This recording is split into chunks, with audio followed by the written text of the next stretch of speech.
الله وعمل صالحا وقال إنني من المسلمين আল্লাহ বলছেন ওয়ামান আহসান আসসালামু আলাইকুম ওয়া রাহমাতুল্লাহি ওয়া বারাকাতুহু ইন্নাল হামদুলিল্লাহি ওয়াহদাহু ওয়াসসালাতু ওয়াসসালামু আলা নাবিয়্যিনা মুহাম্মদ ওয়া আলা আলিহি ওয়া সাহবিহি আজমাইন ওয়া মান তাবি'আহুম বিইহসানিন ইলা ইয়াউমিদ্দিন আম্মা বা'দ فأعوذ بالله من الشيطان الرجيم بسم الله الرحمن الرحيم ولتكن منكم أمة يدعون إلى الخير يأمرون بالمعروف وينهون عن المنكر وأولئك هم المفلحون عن أبي سعيد الخدري رضي الله تعالى عنه قال قال رسول الله صلى الله عليه وسلم من رأى منكم منكرا فليغير بيده فإن لم يستطيع فبلسانه فإن لم يستطيع فبقلبه ذلك أضعف الإيمان رواه مسلم رحمه الله যাবতীয় প্রশংসা হামদ ওয়া সানা সেই মহান প্রতাপশালী আল্লাহ সুবহানাহু ওয়া তাআলা যে মহান রব আমাদেরকে গোবিনাথপুর ইউনিয়ন কোরআন সুন্নাহ ফাউন্ডেশন কর্তৃক প্রতিষ্ঠিত ইসলামিক পাবলিক লাইব্রেরিতে আজকের এই সেমিনারে অংশগ্রহণের তৌফিক দান করেছেন। সকলে বলি আলহামদুলিল্লাহ। দরুদ ওয়া সালাম পেশ করছি মানবতার কল্যাণের দিশারি সর্বকালের সর্বশ্রেষ্ঠ মহামানব আহমদ মুহাম্মদ মুস্তাফা সাল্লাল্লাহু আলাইহি ওয়াসাল্লামের উপর, যিনি আমাদেরকে সৎ কাজের আদেশ ও অসৎ কাজের নিষেধাজ্ঞা প্রদান করেছেন, যিনি আমাদেরকে ইসলামের রূপরেখা আমাদের সামনে সুন্দর ও সাবলীল ভাষায় তুলে ধরেছেন, সেই নবী ও রাসূলের প্রতি দরুদ ওয়া সালাম পেশ করছি। আল্লাহুম্মা সাল্লি আলাইহি আল্লাহুম্মা বারিক আলাইহি।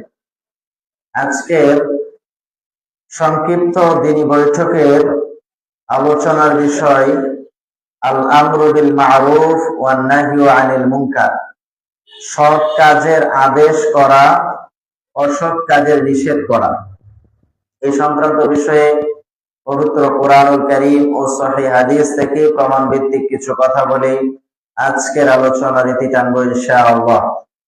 সৎ কাজের আদেশ এবং অসৎ কাজের নিষেধ, এটা আল্লাহ সুবহানাহু ওয়া তাআলার পক্ষ থেকে মুসলিম উম্মার উপরে অন্যতম একটি দায়িত্ব এবং কর্তব্য। আমাদের উপরে ফরজে কিফায়া, সকলের উপরে আল্লাহ সুবহানাহু ওয়া তাআলা নির্দেশ দিয়েছেন যে তোমরা সৎ কাজের আদেশ করো, অসৎ কাজের নিষেধ প্রদান করো। সৎ কাজ বলতে কোন কাজকে বোঝায়? সৎ কাজ বলতে ওই কাজকে বোঝায় যে কাজ করার জন্য আল্লাহ সুবহানাহু ওয়া তাআলা নির্দেশনা প্রদান করেছেন এবং রাসূলুল্লাহ সাল্লাল্লাহু আলাইহি ওয়াসাল্লাম নির্দেশনা প্রদান করেছেন, এবং নবী সাল্লাল্লাহু আলাইহি ওয়াসাল্লাম সেই কাজগুলো প্র্যাকটিক্যালি করে উম্মতের জন্য নমুনা স্বরূপ রেখে গিয়েছেন, সেগুলো হলো সৎ কাজ।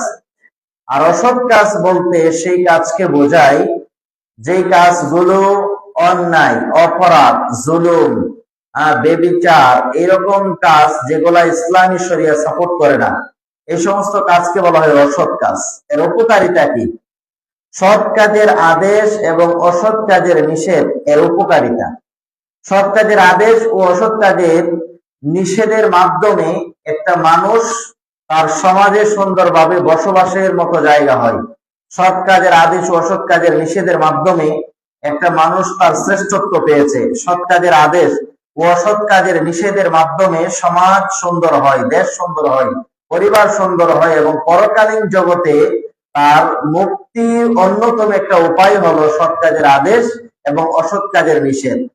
এবং সৎ কাজের আদেশ, অসৎ কাজের নিষেধ, এটা পুরাটাই এই দ্বীন ইসলামের একটা সৌন্দর্য। বুখারীর হাদিস, রাসূলুল্লাহ জারির ইবনে আবদুল্লাহ রাদিয়াল্লাহু আনহু থেকে বর্ণিত হাদিস, রাসূলুল্লাহ সাল্লাল্লাহু আলাইহি ওয়াসাল্লাম বলছেন আদ-দীনুন নাসিহা, এই ইসলাম ধর্ম, এই দ্বীনটা পুরাটাই একটা উপদেশ। এবং সাহাবীরা প্রশ্ন করলেন যে কাদের জন্য? লিল্লাহি ওয়া রাসূলিহি ওয়া আম্মাতিল মুসলিমিন ওয়া লিআম্মাতিহিম, যে রাসূল সাল্লাল্লাহু আলাইহি ওয়াসাল্লাম বললেন যে এই নসিহত কাদের জন্য? নসিহত হলো আল্লাহর জন্য, রাসূল সাল্লাল্লাহু আলাইহি ওয়াসাল্লামের জন্য এবং উম্মতে মুহাম্মদের যে নেতা আছে সেই নেতার জন্য। 4 নম্বরে রাসূল বলেছেন যে সাধারণ মানুষের জন্য। সাধারণ মানুষের জন্য পর্যন্ত এই দিনের পুরা দিনের যে নসিহত, দিনটা যে উপদেশ, এটা কিভাবে? আল্লাহর জন্য নসিহত বা উপদেশটা কি? আল্লাহর জন্য উপদেশ হলো বান্দা আল্লাহর সাথে শরীক করা থেকে, শিরিক করা থেকে বেঁচে থাকবে। বান্দা আল্লাহ সুবহানাহু ওয়া তাআলার সাথে কাউকে শরীক করবে না, ইবাদত করবে আল্লাহর, দাসত্ব করবে আল্লাহর, বিধিবিধান মেনে চলবে আল্লাহর এবং আল্লাহ সুবহানাহু ওয়া তাআলার আনুগত্য করে চলবে। এটা হলো আল্লাহর জন্য নসিহতের বিষয়। 2 নম্বর যেটা বলা হয়েছে যে ওয়ালি রাসূলিহি, রাসূল সাল্লাল্লাহু আলাইহি ওয়াসাল্লামের জন্য নসিহত। তো রাসূল সাল্লাল্লাহু আলাইহি ওয়াসাল্লামের নসিহত হলো তাআতু রাসূলিল্লাহি সাল্লাল্লাহু আলাইহি ওয়াসাল্লাম, রাসূল সাল্লাল্লাহু আলাইহি ওয়াসাল্লামের অনুসরণ করা। একটা মানুষ এর প্রধান কর্তব্য হলো যে দ্বীন ইসলাম পালন করতে হলে তাকে অবশ্যই রাসূলুল্লাহ সাল্লাল্লাহু আলাইহি ওয়াসাল্লামের অনুসরণ করতে হবে। নেতার প্রতি নসিহত, নেতার প্রতি নসিহত হলো সে তার জনগণের কল্যাণ কামনা করবে এবং জনগণ দ্বীনের উপরে টিকে আছে কিনা সে বিষয়ে সে সতর্কতা অবলম্বন করবে। আর সাধারণ মানুষের জন্য নসিহত হলো যে সাধারণ মানুষ একে অপরকে সৎ কাজের আদেশ দিবে, অসৎ কাজের নিষেধ দিবে। এই আদিনুন নাসিহা, দিনটাই উপদেশ। এই ছোট্ট কথাটার ব্যাখ্যা রাসূল কিভাবে করেছেন, সুবহানাল্লাহ। তাহলে দেখেন এই পুরা ইসলামটাই একটা নসিহত বা উপদেশের ধর্ম। এটা কিভাবে? আল্লাহর জন্য হলে কিভাবে? সেটা শিরক থেকে বেঁচে থাকতে হবে। রাসূলের জন্য হলে আমরা রাসূলের অনুগত করতে হবে। আর নেতার জন্য হলে নেতা সকলের কল্যাণ কামনা করবে। আর সাধারণ মানুষের জন্য হলো সৎ কাজের আদেশ, অসৎ কাজের নিষেধ। তাহলে আমরা যারা সাধারণ মানুষ আছি, আমাদের জন্য এই দ্বীন ইসলামের উপরে আমার দ্বীন ইসলাম ভালো থাকবে কখন? যখন আমরা সৎ কাজের আদেশ করি, অসৎ কাজের নিষেধ করি। আমি ইমানের সর্বোচ্চ শিখরে পৌঁছবো কখন? যখন আমরা সৎ কাজের আদেশ করি, অসৎ কাজের নিষেধ করি। আমরা সামাজিক শান্তি ফিরিয়ে আনতে পারবো কখন? যখন আমরা সৎ কাজের আদেশ করব, অসৎ কাজের নিষেধ করব। তার মানে সৎ কাজের আদেশ আর অসৎ কাজের নিষেধ এটা ইসলাম এবং সামাজিকতার সাথে এমন ভাবে জড়িত যে এই সৎ কাজের আদেশ এবং অসৎ কাজের নিষেধ ছাড়া যেন আমরা নিজেরা বাঁচতে পারবো না। এই জন্য সূরা মায়েদার ৭৭ এবং ৭৮ নম্বর আয়াতে এসেছে, যদি সমাজ থেকে সৎ কাজের আদেশ এবং অসৎ কাজের নিষেধ এগুলা যদি উঠে যায় অথবা লোকজন যদি একে অপরকে ভুলতে শুরু করে, তাহলে অবশ্যই তাদের উপরে আল্লাহর আযাব ও গজব নাযিল হবে। বুখারীর একটি বর্ণনা এসেছে, রাসূলুল্লাহ সাল্লাল্লাহু আলাইহি ওয়াসাল্লাম বলতেন যে সৎ কাজের আদেশ ও অসৎ কাজের নিষেধ যদি মানুষ ছেড়ে দেয় তাহলে তার পরিণতি কি হবে? রাসূল সাল্লাল্লাহু আলাইহি ওয়াসাল্লাম বললেন যে একটা দোতলা বিশিষ্ট একটা স্টিমার, এর মাঝে আরোহণ করার জন্য 2 দল লটারি দিয়েছেন। লটারি দিয়ে একদল উপরে আরোহণ করেছেন আর একদল নিচে আরোহণ করেছেন। এই 2 দল যখন স্টিমারে চললো, তাদের খাবারের যে পানির ব্যবস্থা এটা দ্বিতীয় তলায় করা আছে। তো নিচতলার লোকেরা বারবার দ্বিতীয় তলা ওঠার কারণে উপরের তলা তারা যদি একটু বিরক্তি ফিল করে বা কষ্ট হয়, তো নিচের তলার তারা যদি কোড়াল নিয়ে নিচে খুঁড়তে শুরু করে আর কেউ যদি তাকে বাধা না দেয়, তাহলে এই লঞ্চ বা স্টিমার ডুবে যেরকম ভাবে এই লঞ্চের যারা আছে স্টিমারের সকলেই একেবারে ডুবে মারা যাবে, ঠিক তেমনি ভাবে সৎ কাজের আদেশ আর অসৎ কাজের নিষেধ হলো এমন। সমাজের যে কোনো একজন যদি এটা চালিয়ে যায় আর করতে থাকে, মানুষ সৎ কাজেরা সত্য এবং মিথ্যার পার্থক্য বুঝতে পারে, তাহলে সমাজে শান্তি থাকবে। আর যদি সকলে এটা ভুলে যায়, তাহলে আল্লাহ রাসূল সাল্লাল্লাহু আলাইহি ওয়াসাল্লাম বলছেন, যদি সকলে এটা ভুলে যায় আর আল্লাহর আযাব যখন আসবে তখন সকলেরই এই অবস্থা হবে। এই জন্য সৎ কাজের আদেশ অবশ্যই আমাদেরকে করতে হবে এবং অসৎ কাজের নিষেধ আমাদেরকে করতে হবে। স্বয়ং আল্লাহ সুবহানাহু ওয়া তাআলা নির্দেশ দিয়েছেন, এর চেয়ে বড় কথা আর হতে পারে না।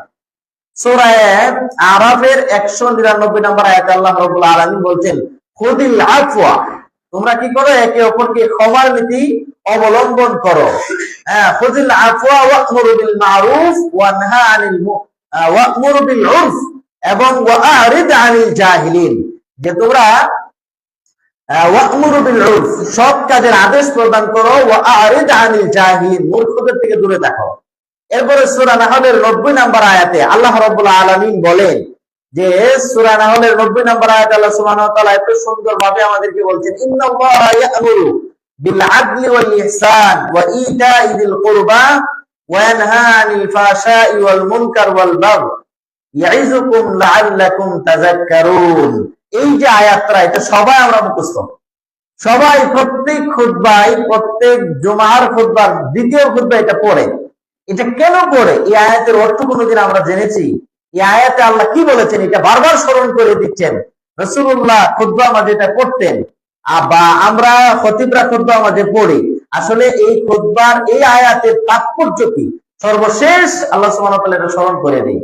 এবং আল্লাহ সুবহানাহু ওয়া তাআলার এই কথাটা স্মরণ রাখলে মানুষ সৎ কাজের আদেশ, অসৎ কাজের নিষেধের দিকে আগাবে।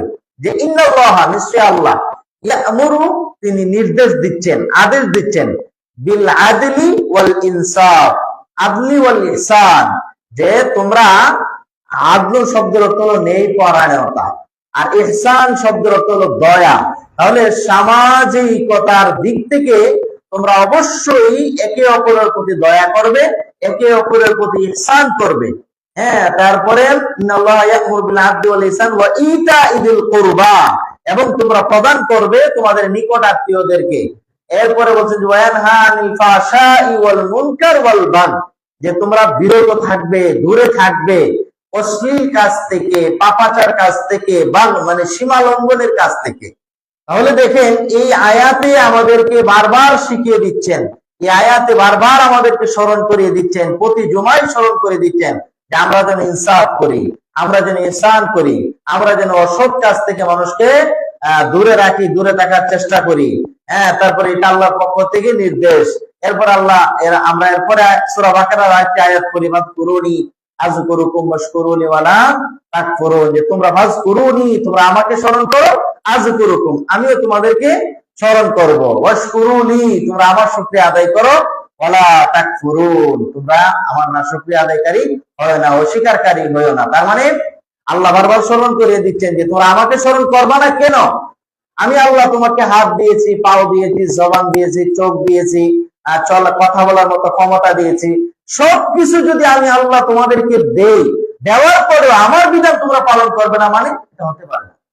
এরপরে সূরা তাওবার 70 নম্বর আয়াতে আল্লাহ রাব্বুল আলামিন বলছেন, ওয়াল মুমিনুনা ওয়াল মুমিনাতু বা'দুহুম আউলিয়াউ বা'দ, মুমিন এবং মুমিনা যারা আছে তারা একে অপরের বন্ধু। ওয়া ইয়া'মুরুনা বিল মা'রুফ ওয়া ইয়ানহাউনা আনিল মুনকার, তারা একে অপরকে কি করবে? সৎ কাজের আদেশ দিবে, অসৎ কাজের নির্দেশ প্রদান করবে।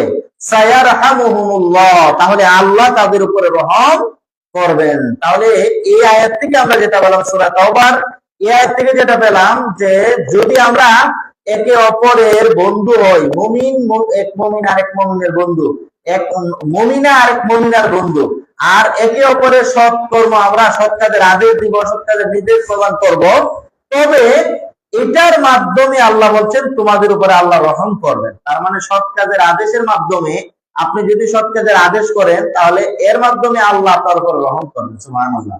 এরপরে সূরা তাওবার 112 নম্বর আয়াতে আল্লাহ রাব্বুল আলামিন এই সৎ কাজ যারা করবেন তাদেরকে মুমিন হিসাবে সুসংবাদ দান করেছেন।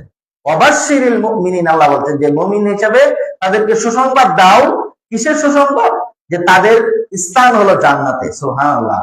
তারা কারা? তাদের বৈশিষ্ট্য আল্লাহ বর্ণনা করেছেন। আত-তাইবুন আল-আবিদুন আল-হামিদুন আস-সাইহুন আর-রাকিউন আস-সাজিদুন আল-আমিরুন বিল মা'রুফ ওয়ান-নাহুনা আনিল মুনকার ওয়াল-হাফিজুনা লিহুদুদিল্লাহ ওয়াবাশশিরিল মুমিনিন। এই আয়াতে দেখেন আল্লাহ মুমিনদের অনেকগুলা গুণ বর্ণনা করেছেন। আত-তাইবুন, যারা তওবা করে, তওবা করে, ওয়াল আবিদুন, যারা কি করে? ইবাদত করে।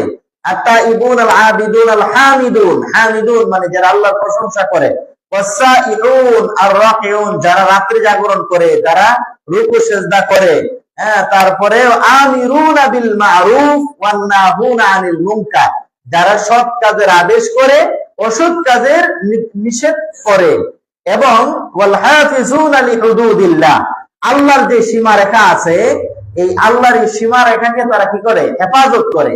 অবাশশিরিল মুমিনিন, আল্লাহ বলছেন তাদেরকে তুমি মুমিন হিসাবে সুসংবাদ দান করো, জান্নাতের সুসংবাদ দান করো। সুবহানাল্লাহ। তাহলে যারা সৎ কাজের আদেশ করবে, যারা অসৎ কাজের নিষেধ প্রদান করবে, আল্লাহর পক্ষ থেকে তাদের জন্য আছে কি? সুসংবাদ।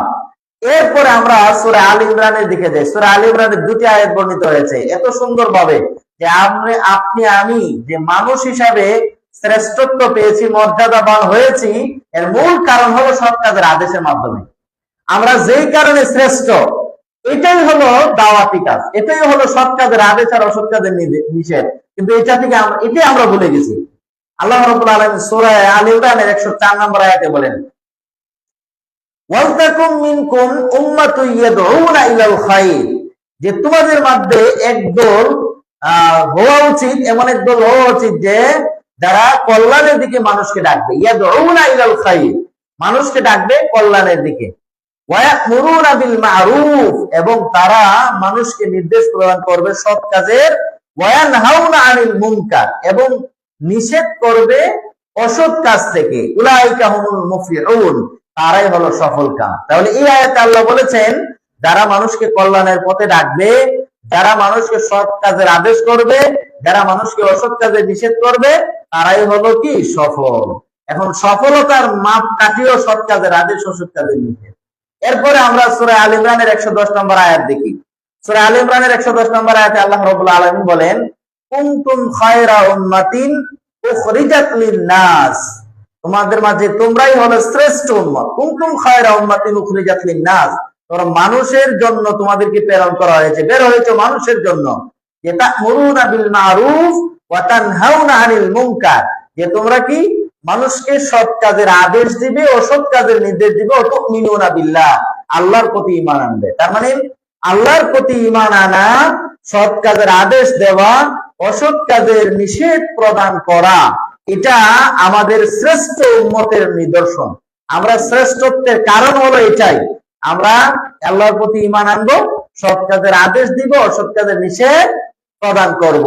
এরপরে আল্লাহ সুবহানাহু ওয়া তাআলা কোরআনুল কারীমের অনেক জায়গায় এই ধরনের বিবরণ দিয়ে আমাদেরকে যেটা বুঝিয়েছেন যে অবশ্যই সৎ কাজের আদেশ এবং অসৎ কাজের নিষেধ করতে হবে।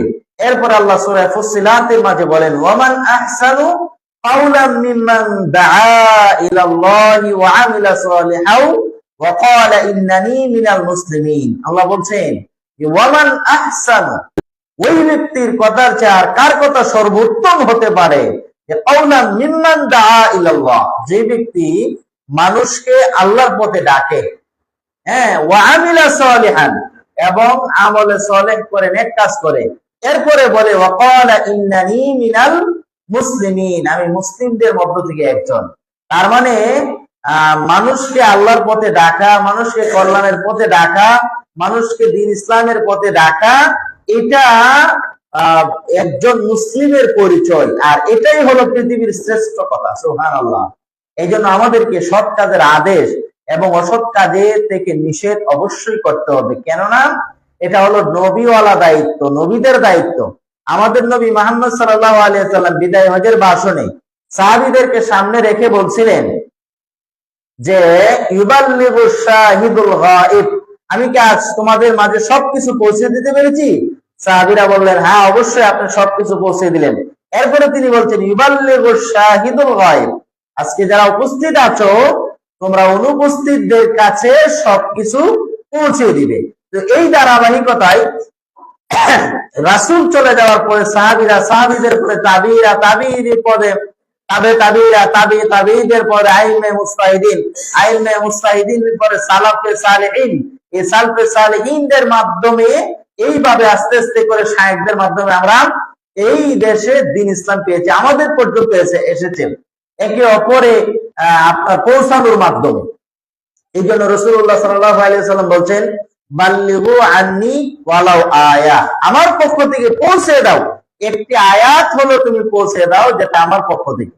তার মানে রাসূলুল্লাহ সাল্লাল্লাহু আলাইহি ওয়াসাল্লামের পক্ষ থেকে যাই আপনি শুনেছেন, একটা হাদিস শুনলে এটা আপনি আরেকজনের কাছে পৌঁছে দিবেন, একটা কোরআনের আয়াত শুনলে এটা আরেকজনের কাছে পৌঁছে দিবেন, একটা ভালো কথা জানলে এটা আরেকজনের কাছে পৌঁছে দিবেন, এরপরে একটা সুন্নাহর কথা জানলে এটা আরেকজনের কাছে পৌঁছে দিবেন। তার মানে আমাদেরকে যা জানি এবং যা আপনি আমি সত্য হিসেবে জানি, সত্যটা আরেকজনের কাছে পৌঁছে দিতে হবে। আর এই পৌঁছানোর মাধ্যমে ইসলাম জিন্দা থাকবে, এই পৌঁছানোর মাধ্যমে দ্বীন ইসলাম এর বিজয় লাভ করবে। দ্বীন ইসলাম পৃথিবীতে বিজয়ী থাকার অন্যতম একটা মাধ্যম হলো যে সৎ কাজের আদেশ করা, অসৎ কাজের নিষেধ প্রদান করা। অসৎ কাজের নিষেধ প্রদান করলে, বাধা প্রদান করলে সমাজে আর অসৎ কাজ মাথা চাড়া দিয়ে উঠতে পারবে না। সৎ কাজের আদেশ করলে সমাজে সৎ কাজের সয়লাভ করবে।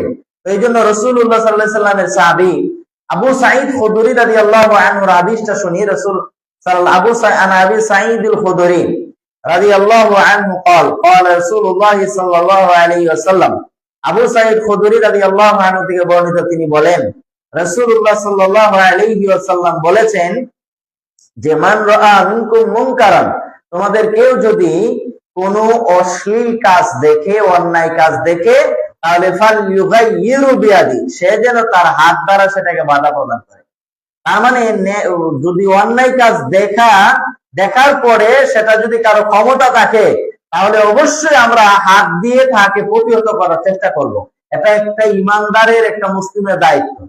এরপরে আল্লাহ রাসূল বলছেন ফাইল্লাম ইস্তাতি ফাবিলিসানি, কিন্তু হাত দিয়ে বন্ধ করা, হাত দিয়ে বাধা দেওয়ার মতো যদি ক্ষমতা না থাকে, তাহলে মুখ দ্বারা বলতে হবে, বলতে হবে। নির্যাতন আসুক আর শক্তি সামর্থ্য যাই হোক, আপনি বলার চেষ্টা করতে হবে যে ভাই এই কাজটা অন্যায়, এটা অপরাধ, এটা ইসলামী শরিয়া বিরুদ্ধে যাচ্ছে, এটা শিরিক, এটা বেদাত, এটা বলতে হবে, এটা আপনার দায়িত্ব।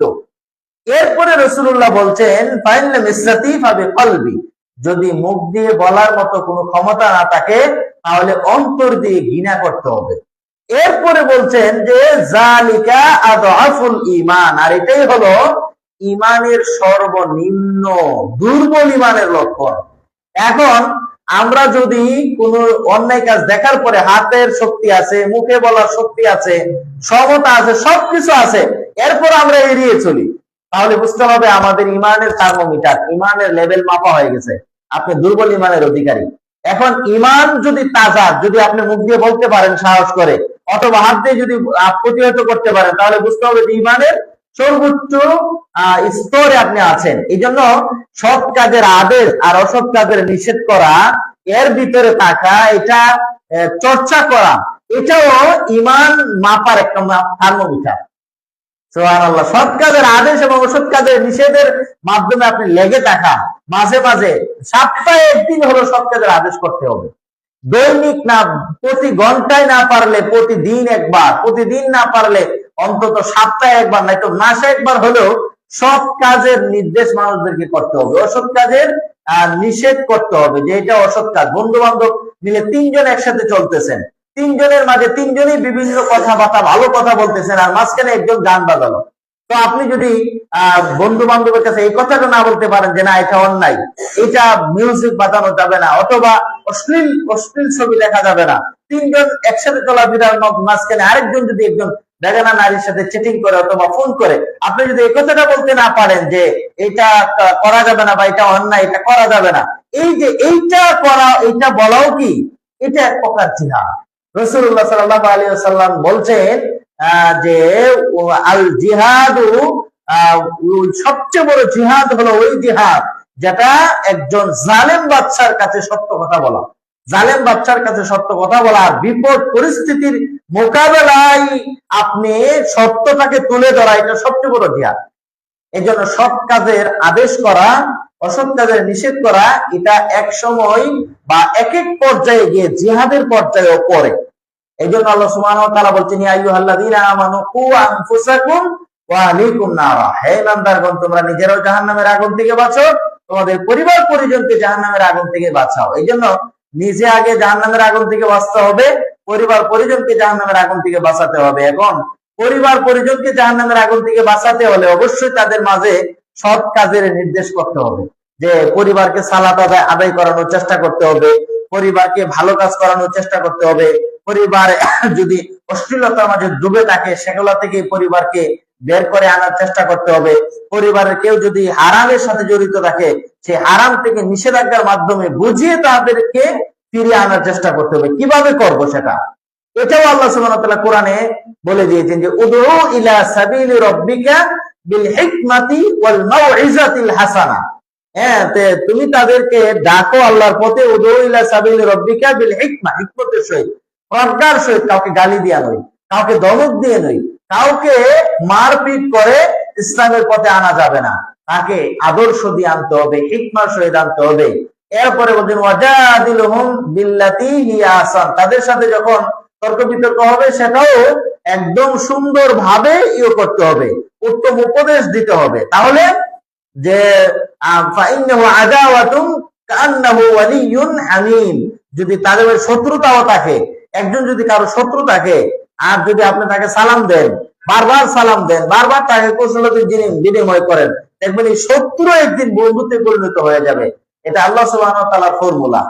তো এবার আমরা সৎ কাজের আদেশ যে দেই না, বিষয়টা কিন্তু এমন না। আমরা সবচেয়ে বেশি বর্তমান সময়ে সবচেয়ে বেশি মানুষ সৎ কাজের আদেশের সাথে জড়িত, এটা একটা ভালো দিক। তবে সমস্যা আছে একটা, সমস্যাটা হলো নিজে সৎ কাজের আদেশ করি কিন্তু কোনোদিন সেটা পালন করি না।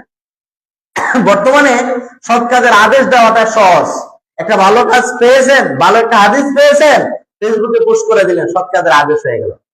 যে কোনো একটা ভিডিও পেয়েছেন, একজন আলিমের ওয়াজ আপনি নিজেও শুনলেন না কিন্তু একটু শুনছেন, ভালো লাগছে, শেয়ার দিয়ে দিলেন, সৎ কাজের আদেশ হয়ে গেল।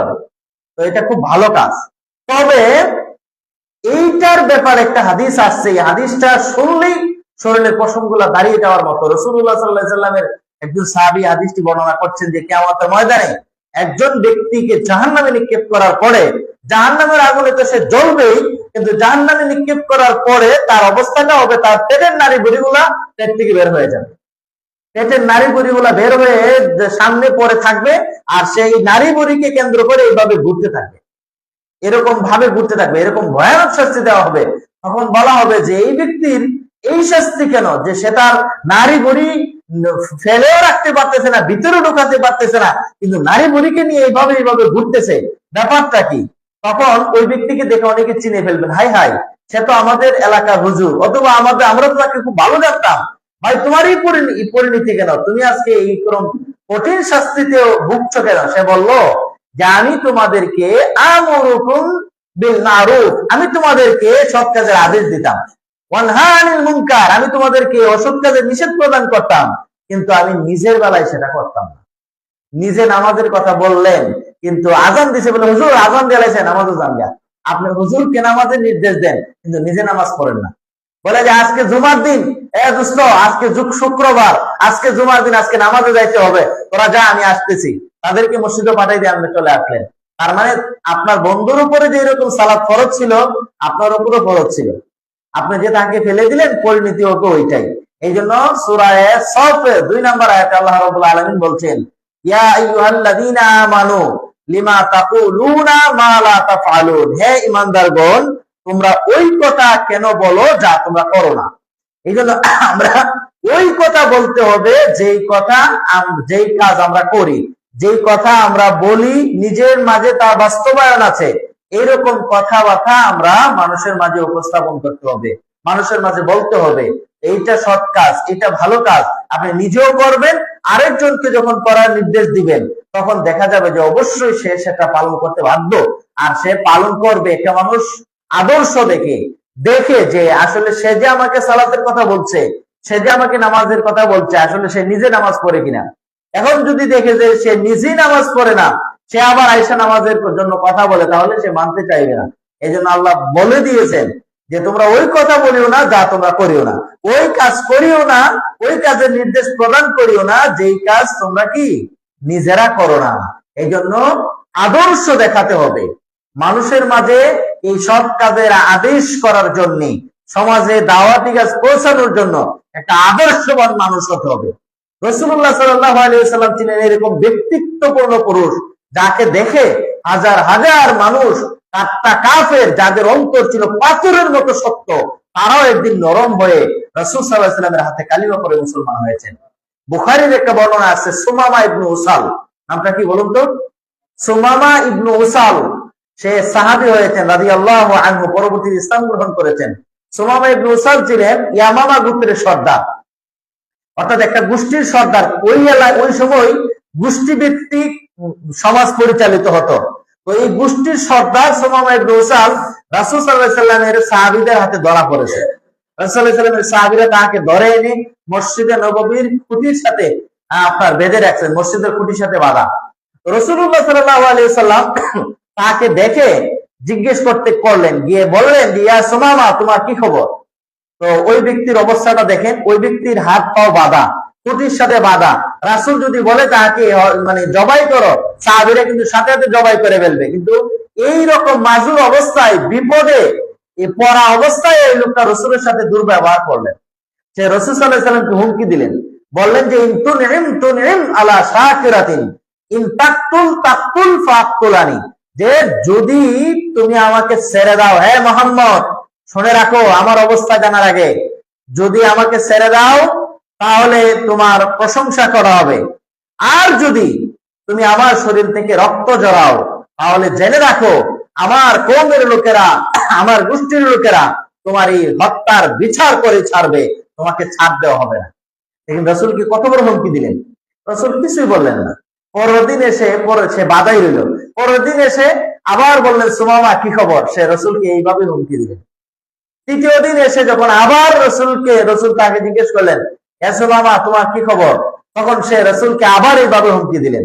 তখন রাসূল সাল্লাল্লাহু আলাইহি ওয়াসাল্লাম সাহাবীদেরকে ডেকে বললেন, সুমামাকে ছেড়ে দাও। রাসূল সাল্লাল্লাহু আলাইহি ওয়াসাল্লাম তাকে একটা কথাও বললেন না, দ্বিতীয় কোনো কথা বললেন না। বন্দী অবস্থায় আছেন, এই অবস্থায় রাসূল সাহাবীদেরকে নির্দেশ দিলেন, সুমামাকে ছেড়ে দাও।